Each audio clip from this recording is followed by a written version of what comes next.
Lo mungkin pernah bertanya, kenapa negara Indonesia ini sangat lambat dalam hal kemajuan? Kita tahu sumber daya alam yang berlimpah, yang jika dikelola dengan baik dan juga dengan sistem yang memadai, akan mensejahterakan jutaan masyarakat Indonesia.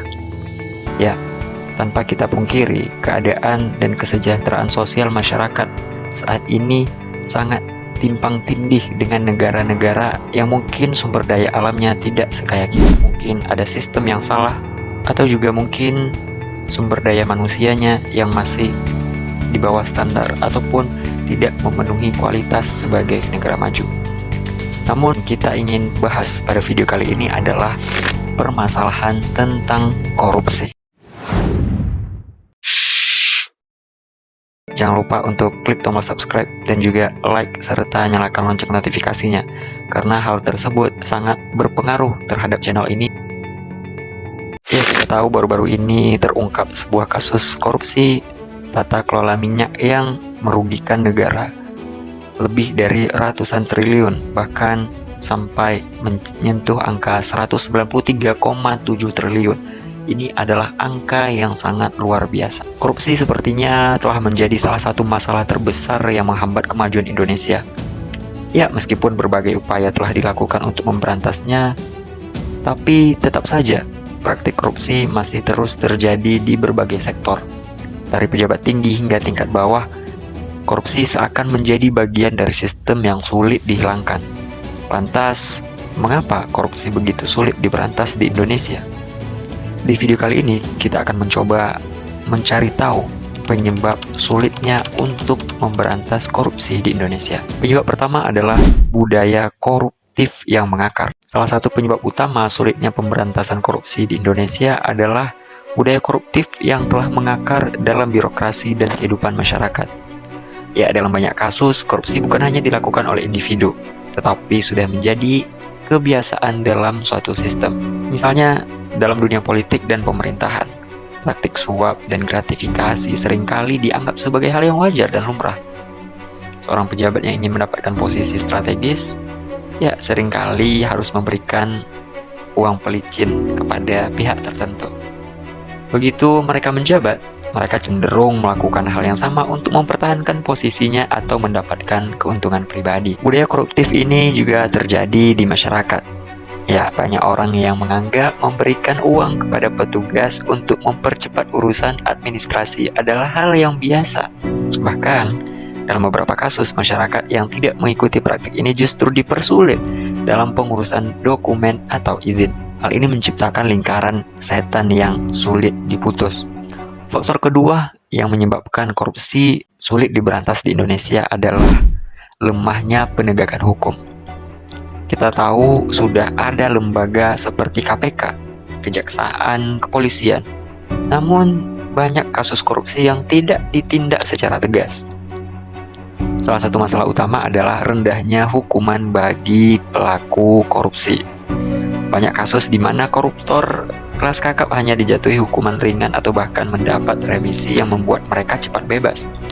Bahkan ada koruptor yang tetap bisa menikmati fasilitas mewah di dalam penjara atau mendapatkan perlakuan istimewa. Selain itu, ada juga kasus di mana aparat penegak hukum justru terlibat dalam praktik korupsi. Beberapa oknum di kepolisian, kejaksaan, dan bahkan pengadilan diketahui menerima suap untuk mengamankan pelaku korupsi atau memperingan hukuman mereka. Hal ini membuat kepercayaan masyarakat terhadap sistem hukum semakin menurun dan semakin sulit untuk benar-benar menegakkan keadilan. Faktor selanjutnya adalah intervensi politik dan kekuasaan. Korupsi seringkali melibatkan elit politik dan pejabat tinggi yang memiliki kekuatan besar. Ketika seorang menjabat ataupun politikus yang terlibat dalam kasus korupsi, mereka bisa menggunakan pengaruh dan jaringannya untuk menghindari hukuman. Dalam banyak kasus ada keterlibatan pihak-pihak tertentu yang berusaha melindungi pelaku korupsi. Misalnya, seorang pejabat tinggi yang dituduh korupsi mungkin memiliki hubungan dengan partai politik atau kelompok tertentu yang akan membantunya lolos dari jerat hukum. Selain itu, proses politik di Indonesia seringkali membutuhkan biaya yang besar. Untuk memenangkan pemilu, banyak calon pejabat yang menghabiskan dana miliaran rupiah. Setelah terpilih, Mereka berusaha mengembalikan modal kampanye dengan cara-cara yang tidak jujur, termasuk melakukan korupsi. Selanjutnya adalah birokrasi yang rumit dan tidak transparan. Sistem birokrasi yang panjang dan tidak transparan memberikan celah bagi koruptor. Banyak pejabat yang memanfaatkan birokrasi yang berbelit-belit untuk meminta uang pelicin agar suatu urusan bisa dipercepat. Misalnya dalam proses pengurusan izin usaha, sertifikat tanah, atau dokumen kependudukan. Masyarakat seringkali harus melewati berbagai tahap yang memakan waktu yang lama. Ketika ada kesempatan untuk mempercepat proses dengan memberikan uang tambahan, banyak orang yang akhirnya memilih untuk melakukannya. Ketidakterbukaan dalam pengelolaan anggaran juga menjadi faktor yang mendukung praktik korupsi. Banyak anggaran proyek pemerintah yang tidak diawasi dengan baik sehingga dana bisa diselewengkan dengan mudah. Selanjutnya adalah kurangnya pengawasan dan kontrol publik. Kurangnya pengawasan dari masyarakat juga menjadi sebab utama sulitnya pemberantasan korupsi. Banyak orang yang tidak mengetahui atau tidak peduli dengan bagaimana uang negara digunakan. Selain itu, rasa takut untuk melaporkan korupsi juga menjadi masalah. Banyak kasus di mana pelapor justru mendapat ancaman atau tekanan dari pihak-pihak tertentu.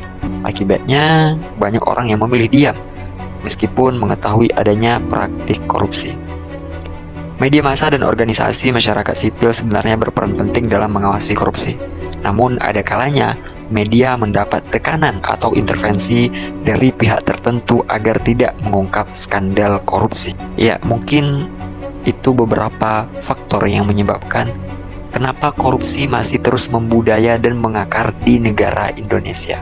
Untuk mengatasi masalah ini, kita harus punya komitmen yang kuat, termasuk di kalangan masyarakat untuk mencegah praktik seperti ini.